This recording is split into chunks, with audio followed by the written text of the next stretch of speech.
Olá, queridos alunos, mais uma videoaula, professor André Figueiredo, Sistemas de Transportes. Na videoaula de hoje nós vamos trabalhar e as potencialidades de cada uma das modalidades de transporte, ok? Então a gente começa, na verdade, a entender um pouquinho o histórico do sistema de transporte. O homem, desde os primórdios, sempre teve necessidade de se locomover, a própria mobilidade humana, a capacidade de se locomover no espaço, ela se constituiu ao longo da história em função das dependências, das necessidades humanas. Tanto é que o homem deixou de ser nômade para se tornar sedentário, ok? E no início, a locomoção, obviamente ela se dava em função da tração animal, o uso da força animal. Por volta de 3.500 anos antes de Cristo, quando foi inventada a roda, a roda, ela, na verdade, potencializa percorrer maiores distâncias. Então, o que eu tenho aqui, justamente, nessa página, é considerando a evolução dos meios de transporte, ao longo da história. Então, nós tivemos a roda, que surgiu lá por volta de 3.500 anos antes de Cristo. Tivemos as embarcações à vela, as embarcações do Egito Antigo, tivemos embarcações dos povos nórdicos, os vikings, muito comum essa constituição, esse formato, até se assemelha um pouco à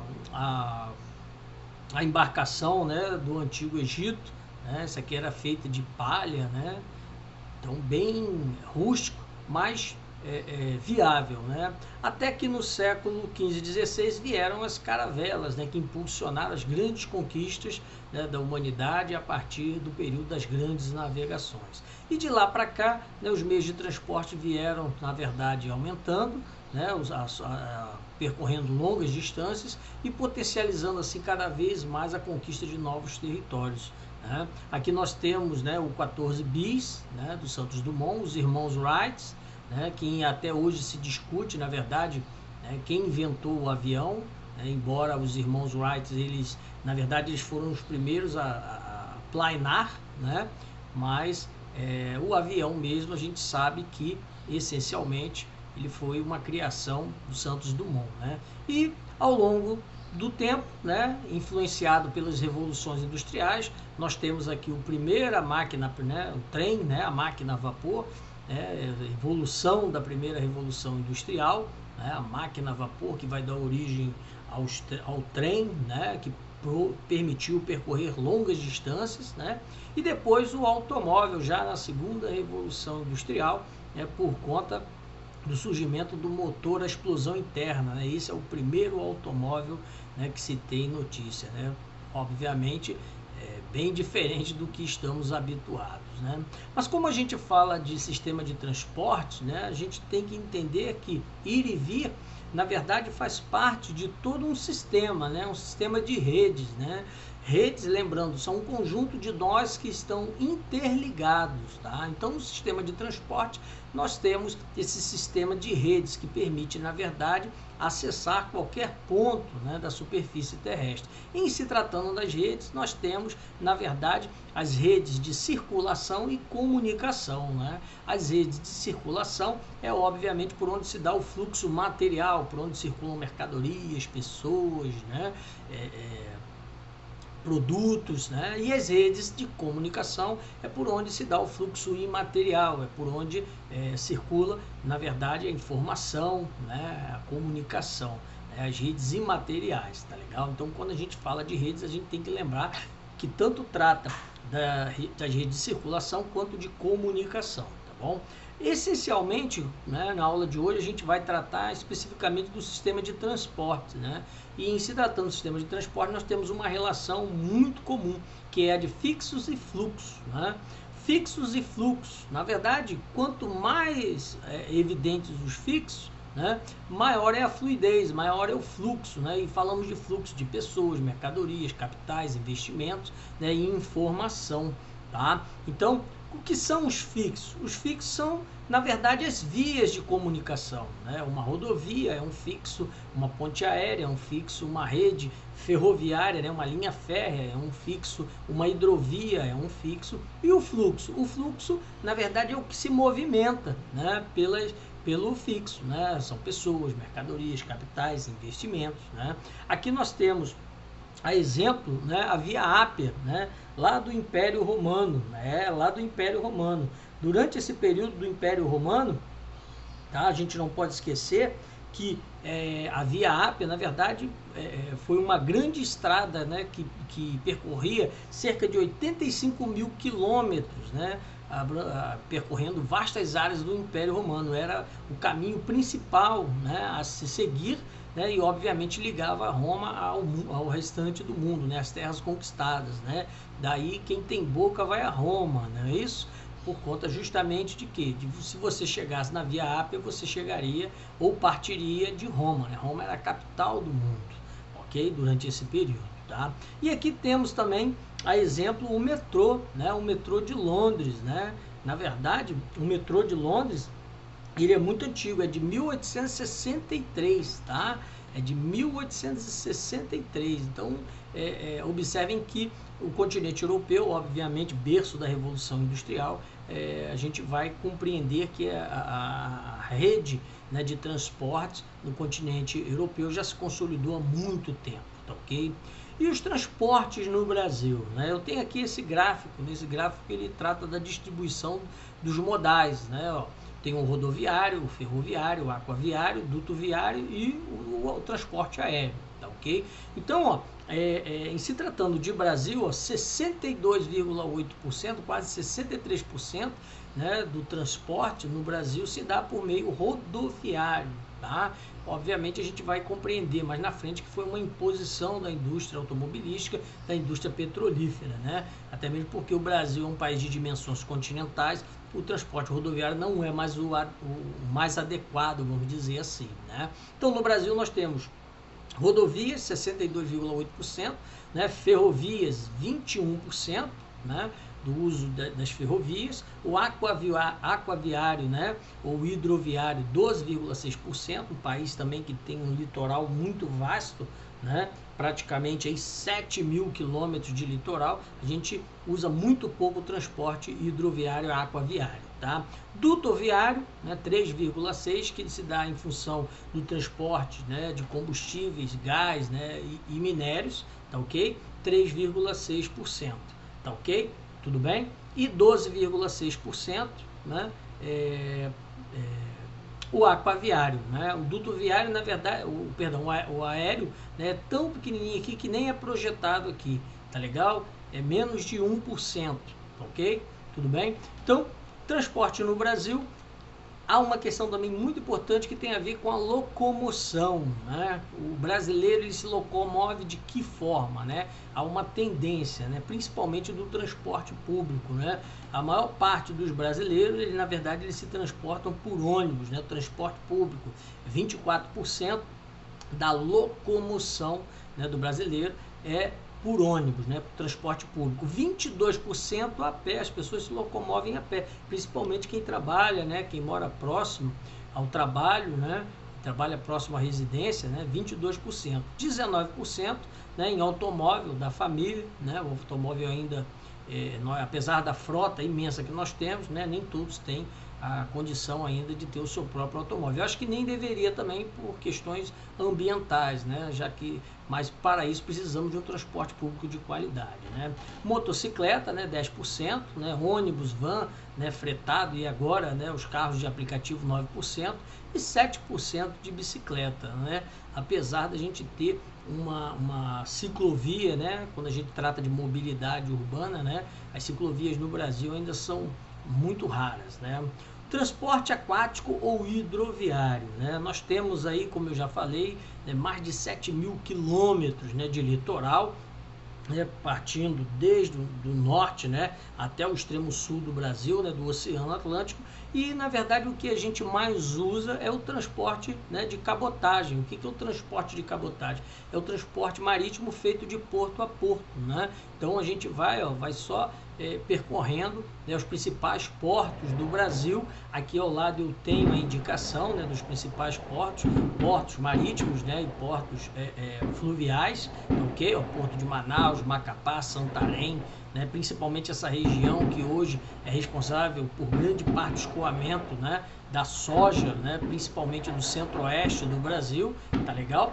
Então eu tenho Porto de Belém, Itaqui, né, Vila do Conde e assim vai, ok? Então nós temos aí uma grande diversidade de portos, só que os nossos portos, eles na verdade passam por um processo de privatização hoje, ok? Esses portos nossos, eles ao longo dos anos foram sucateados, né? Alguns portos são de baixo calado, né? Isto é, né, de baixa profundidade, então grandes navios, né, dificilmente eles conseguem atracar em todos os portos, tá, ok? Então essa é uma questão aí, nós utilizamos muito pouco esse sistema de transporte, né? Os caminhos fluviais, né? Vias economicamente navegáveis, né? Nós temos aqui as principais hidrovias, né? A hidrovias na região amazônica, né? O Rio Solimões, né?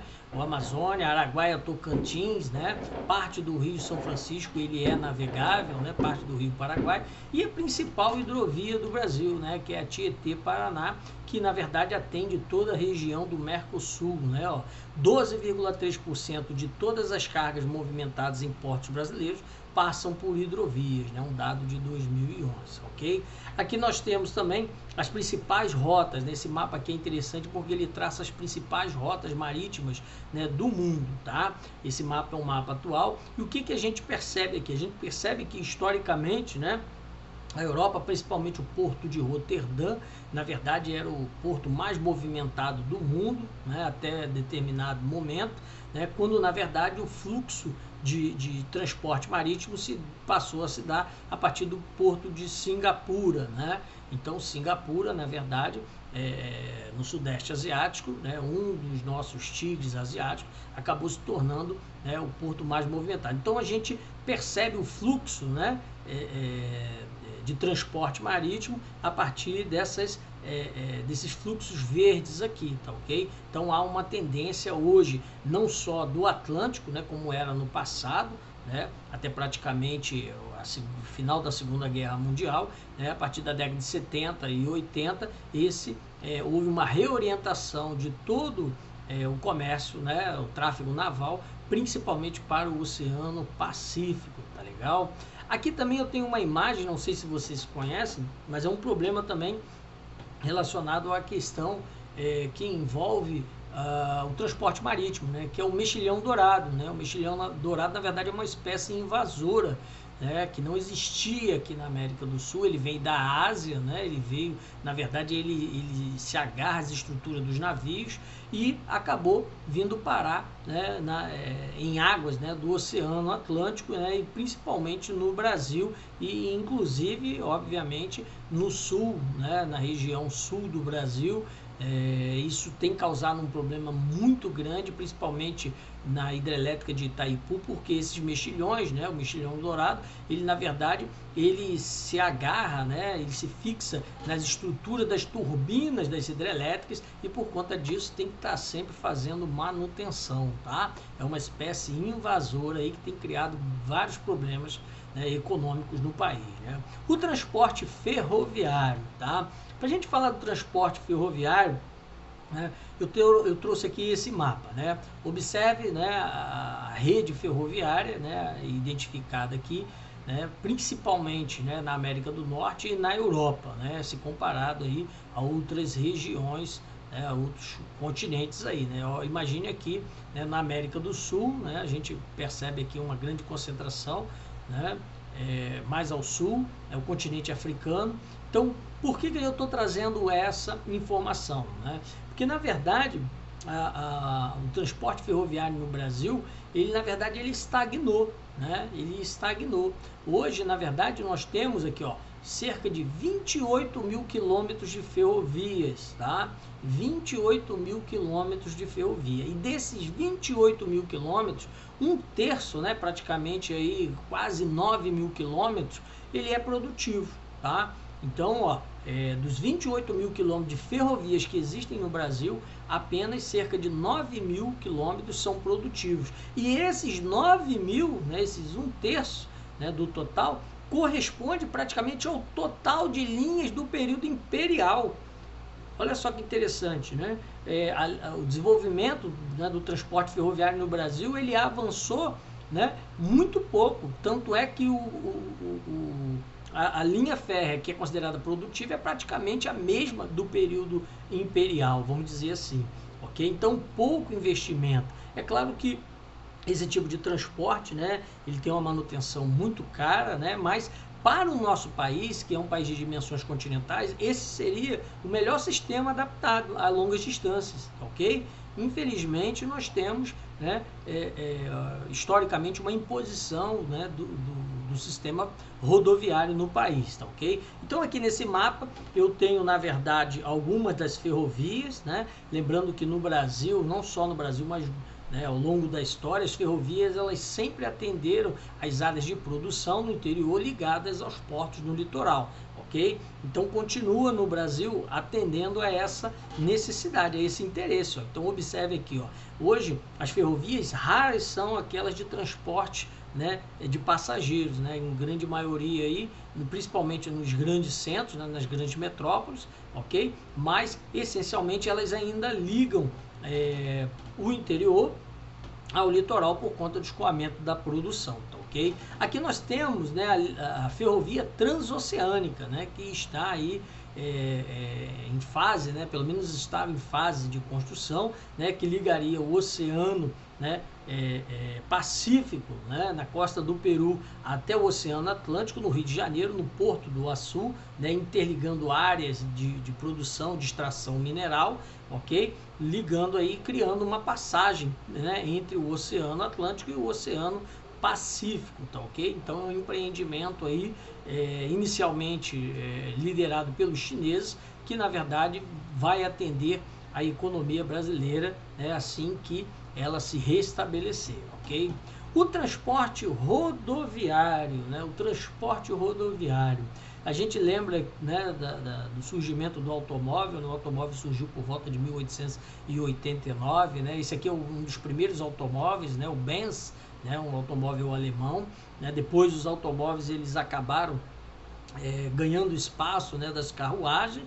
Depois eu tenho aqui uma linha de montagem, né, da Ford, né, da indústria automobilística norte-americana, tá? E no Brasil, na verdade, o transporte rodoviário ele vai surgir principalmente, né, durante o governo JK, Juscelino Kubitschek, né, a partir da década de 50, final da Segunda Guerra Mundial, né, como uma imposição da indústria automobilística e da indústria petrolífera, né? Como eu já havia dito, né, a ideia era justamente usarmos o transporte, né, dar preferência ao transporte ferroviário por conta das longas distâncias. Mas a política, né, o plano de metas, né, de fazer o país crescer 50 anos em 5, né, a ideia de promover a integração nacional, ela vai justamente se pautar na construção de estradas, né, na construção de rodovias. Inclusive o projeto, né, de transferência da capital federal Rio de Janeiro para o interior do país, né, para Brasília, ela atende justamente esse interesse de promover a integração nacional, né, no centro do país, irradiando aí as rodovias ao centro do país, a capital e a qualquer lugar do território nacional, ok? Aqui eu tenho um mapa, né, das fábricas de automóveis no Brasil, né, o que historicamente isso está diretamente ligado ao movimento, né, espacial que nós conhecemos como dispersão da atividade industrial, né? Principalmente hoje a indústria ela procura, né, novos fatores locacionais, então a indústria ela se dispersa, né? É o que nós chamamos de desconcentração da atividade industrial. A indústria acaba saindo do eixo Rio-São Paulo, né, das grandes metrópoles e indo justamente se instalar em outras regiões onde elas recebem, né, vantagens locacionais. Okay? Então, historicamente, o estado de São Paulo, que inicialmente abrigou, né, grande parte, e o Rio de Janeiro, grande parte das indústrias automobilísticas, né? Hoje a gente não chama mais de indústria automobilística, a gente chama de montadoras, né, de automóveis, né, justamente porque tudo já é pré-elaborado. Então, por conta disso, esse é um mapa, né, que permite a gente compreender a dispersão da atividade industrial, principalmente a partir da indústria automobilística. Okay? No Brasil nós enfrentamos um problema muito sério, né, que é a questão que envolve justamente a privatização, né, a concessão do uso e exploração de rodovias, né, pelo poder, né, não mais pelo poder público, mas também abrindo concessão para o poder, né, privado, né, para as empresas. Então, por conta disso, nós temos um problema muito sério, que é a privatização das rodovias, né? Isso tudo é feito a partir de leilão. Então, hoje no Brasil, e além do frete muito caro, né, por conta do pedágio, por conta da má conservação das rodovias, a gente enfrenta um problema também, que é justamente a venda, né, dessas rodovias, né, a privatização desse sistema, tá ok? Aqui eu tenho uma característica, né, das rodovias no Brasil, né? Há uma classificação das rodovias no Brasil quanto à sua posição, né? Nós temos as rodovias radiais, obviamente que ligam, né, o interior do país às outras regiões. Nós temos as rodovias longitudinais, né? Ó, elas percorrem o Brasil no sentido norte-sul. Nós temos as transversais, que percorrem o Brasil no sentido leste-oeste, e temos as diagonais, ok? Então, a classificação dessas rodovias, elas também atendem a esse direcionamento geográfico, né? Então, as radiais, né, uma das características que a gente conhece é que elas começam com zero, né? 0,40, 0,60, né? As longitudinais começam com 1, né? O código 1. Então, por exemplo, a BR-101, né? Ok? Então, há uma indicação, né? Código 2, né, justamente as transversais, né, e as diagonais, código 3. Né? Lembrando também que as rodovias elas estão sob concessão dos governos federal, estadual e municipal. Okay? Aqui nós temos outra saída para o mar, na verdade, né, que é uma rodovia, né, transoceânica, né, que em paralelo aí como a gente falou, né, da ferrovia transoceânica, nós temos uma rodovia também, tá, que percorre grande parte do território brasileiro, vamos dizer aqui tem o trajeto dela, ligando, né, o Oceano Atlântico ao Oceano Pacífico. Okay?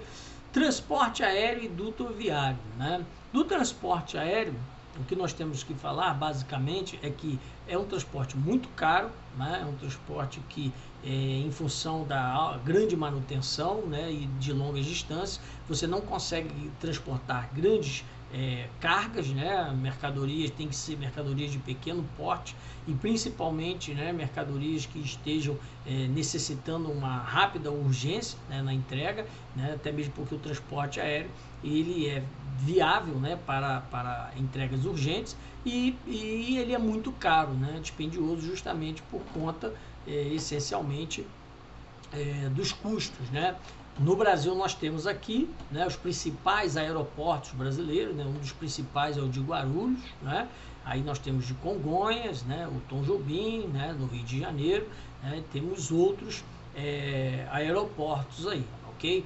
Dutoviário, né? O transporte dutoviário, na verdade, é o transporte feito por dutos, né? Essencialmente, esse transporte é muito antigo, né? Muito antigo mesmo, né? Aqui nós temos, por exemplo, né, um aqueduto, um transporte, né? Essencialmente aqui era usado para o transporte de água, né? Mesmo hoje no Brasil, no Rio de Janeiro, nós temos lá, né, a região central do Rio, a Lapa, né? Ali historicamente, né, é um aqueduto, né, inclusive passa lá, né, uma linha de bonde, né, sobre esse aqueduto, mas os aquedutos são muito antigos, né, eles na verdade eram utilizados para o transporte de água. Tá? Nós temos os mineradutos, né, que para o transporte de minério, no caso aqui é uma esteira, mas ele também pode se dar por conta de dutos, né, de tubulações, ok? Isso se faz no Brasil junto às grandes mineradoras do país, né?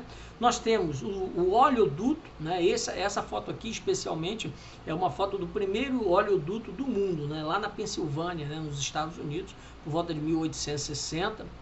Né? Ele tinha 8 quilômetros de distância, tá, ok? Percorria 8 quilômetros, né?